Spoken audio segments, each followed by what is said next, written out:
Is your printer showing offline, even though it's plugged in and the lights are on?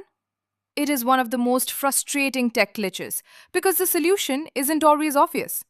In this video, I'm going to show you 4 proven steps to force your printer back online in Windows 10 and 11. Let's dive in.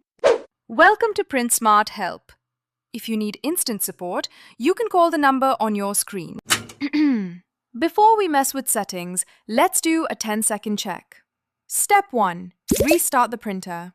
Unplug the power cord for 30 seconds and plug it back in. Step 2. Ensure your PC and printer are on the exact same Wi-Fi network. Most modern printers won't talk to a PC if one is on 2.4 GHz and the other is on 5 GHz. Sometimes Windows accidentally toggles a setting that keeps the printer offline. Let's fix that. Go to Search and type Control Panel.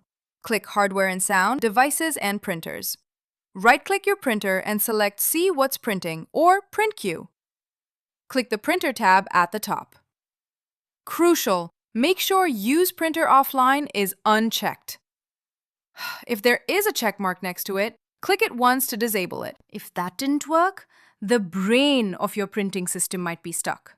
We need to restart the Print Spooler. Search for Services in your taskbar and open it. Scroll down to find Print Spooler. Right-click it and select Restart. This clears the internal memory and often jumps the printer back to life. Still offline? It's time to refresh the connection entirely. Go back to Settings, to then Bluetooth and Devices, then Printers and Scanners. Select your offline printer and click Remove. Restart your computer. Come back to the same menu and click Add Device. Windows will scan and reinstall the fresh drivers for you.